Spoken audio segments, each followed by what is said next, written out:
Hello hi అండి, welcome back to my channel Sravanthi Narla cooking recipes.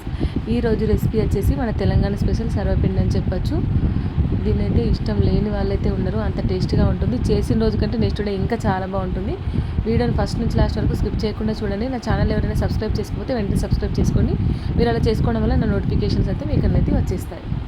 ముందుగా ఒక బౌల్లో బియ్యపిండిని అయితే తీసుకొని అందులో ఒక స్పూన్ వాము, ఒక స్పూన్ జీలకర్ర, హాఫ్ కప్ నువ్వులు, నానబెట్టుకున్న శనగపప్పు, సన్నగా కట్ చేసిన కరివేపాకు, రుచికి సరిపడా చిల్లీ పౌడర్, రుచికి సరిపడా సాల్ట్, సన్న కట్ చేసిన ఆనియన్స్, ఇవన్నీ వేసిన తర్వాత ఒకసారి బాగా అన్నీ మిక్స్ అయ్యేంత వరకు కలుపుకోవాలి. కలుపుకున్న తర్వాత కొద్దిగా వాటర్ పోసుకుంటూ చపాతి పిండి కన్నా కొంచెం మెత్తగా అయితే తడుపుకోవాలి. ఈ సర్వపిండిని హాట్ వాటర్ పోయకుండా కూల్ వాటర్ తోటే ఈ పిండిని అయితే ఈ విధంగా మంచిగా చపాతీ ముద్దలా కొంచెం మెత్తగానే కలుపుకొని ఆయిల్ అప్లై చేసి 10 నిమిషాల వరకు పక్కన పెట్టుకోవాలి.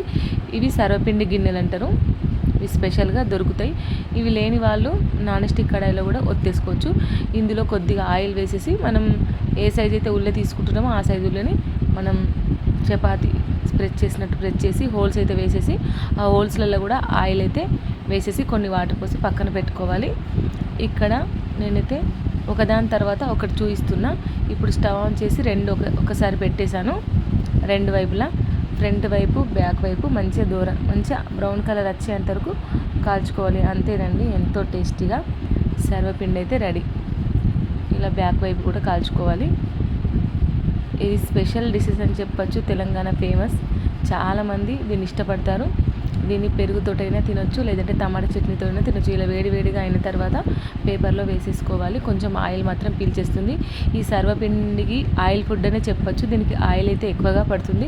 ఇలా ఒకదాని తర్వాత ఒకటి అలాగే ఒత్తుకుంటూ హోల్స్ వేసేసి ఆయిల్ వేసేసి మంటని లో ఫ్లేమ్లో హై ఫ్లేమ్లో అడ్జస్ట్ చేసుకుంటూ ఫ్రంట్ వైపు బ్యాక్ వైపు కాల్చుకుంటే ఎంతో టేస్టీగా సర్వపిండి అయితే రెడీ.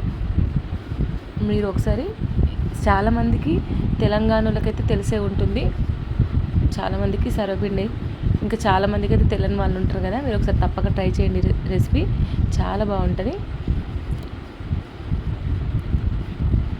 మనం కాల్వడం మంచిగా కాల్చుకోవాలి, బ్రౌన్ కలర్ వచ్చేంత వరకు. చేసిన రోజు కంటే ఎక్కువ నెక్స్ట్ డే ఇంకా చాలా బాగుంటుంది. మీరు ఒకసారి తప్పక ట్రై చేయండి ఈ రెసిపీని. వీడియో కనుక నచ్చినట్టయితే లైక్ చేయండి, షేర్ చేయండి, కమెంట్ చేయండి. ప్లీజ్ నా ఛానల్ని సబ్స్క్రైబ్ మాత్రం మర్చిపోకండి.